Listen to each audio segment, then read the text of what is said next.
We're going to use the wall and completely against the wall and off of the wall to practice Parsvakonasana, or right angle pose.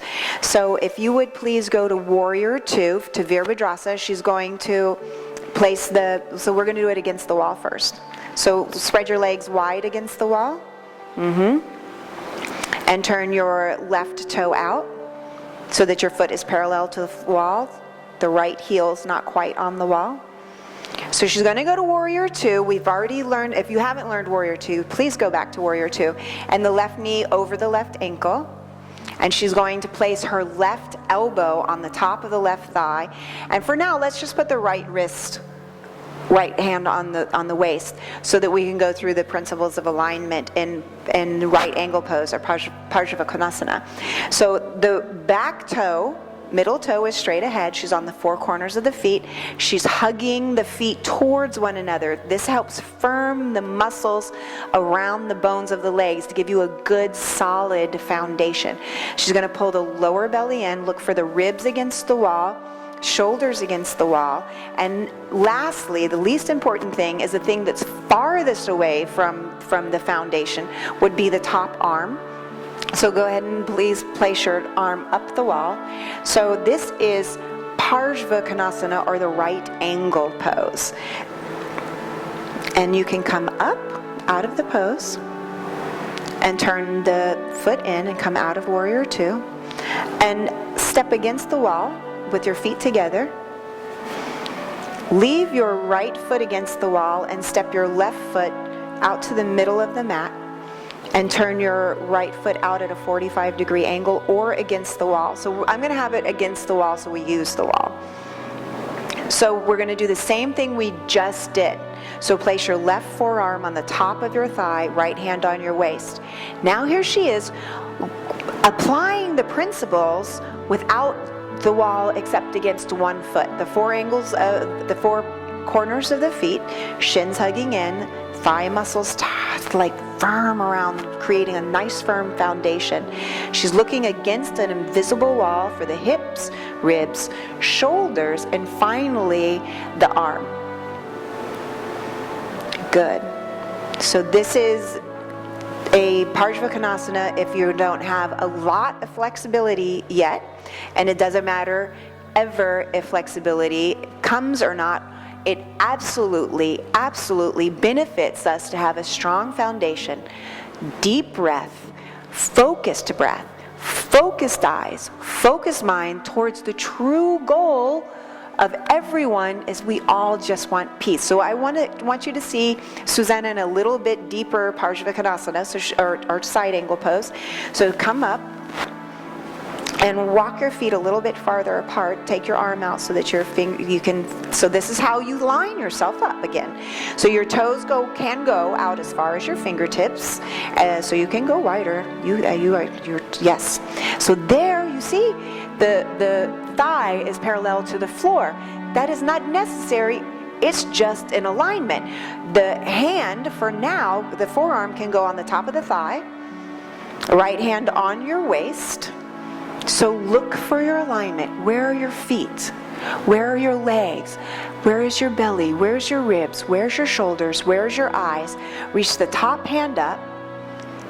And she looks so nice and steady. You may feel so nice and steady.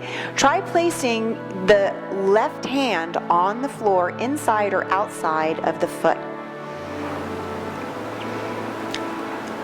The angles, there's a 90-degree angle.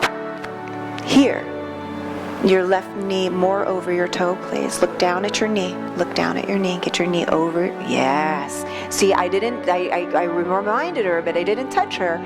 So your knee is over your ankle and your kneecap is in line with the third toe. We can create another angle by placing the right arm here. So if I dropped a marble, it would roll right down. Look at that right angle. This is about angles. It's not about being a good person or a bad person. It's an angle. It's a focus. This is what we're doing. We're focusing our mind and our breath towards the goal of peace. And this is safe. So we're going to do right angle pose. We're not going to use the body against the wall on right angle pose. You use the body against the wall on right angle pose for the left side. So you could do that on the right side, but I want to show you right angle pose down the mat. So place your left foot against the wall and step your right foot out to about the middle and check that your right foot is under your elbow. So this is a perfectly valid right angle pose. She's going to place her right forearm on the top of the right thigh, your left hand on your waist. Apply the principles of alignment, your four corners of your feet. So those four corners, shins hug in towards each other. That creates a muscle energy inward to expand from, to express from. The lower belly's in, the invisible wall, hips, ribs, shoulders. You can look down at your bottom toe or up at your hand depending on how your neck feels. So this is a right angle pose or Parsvakonasana. And then you can come up and we're going to take the pose to a wider stance. Reach your right arm out and you get your, so this is how you know where you are in the position. Your toes can be right under your fingertips, your knee over your ankle, the four corners of your feet. If your knees cap is over your third toe, there should be no need for you to purposely roll the thigh in or out. You will be able to tell.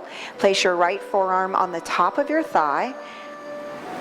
Before you lift the arm up, before you get any deeper in the pose, go through your alignment again, that you have the four corners of the feet on the floor. The most important thing is what's touching the floor. Lift the left arm up.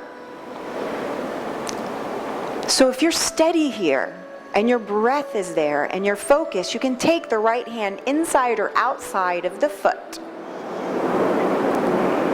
And if you're steady there, you can increase the angle by taking the top arm over the top ear. Keep your eye focused at the thumb. If that hurts your neck, you look down at the big toe. And this is Parsvakonasana or right angle. So relax your hand a little bit. So if you feel any tension, relax for a moment and then reach back from your heart. And then come up and take a break.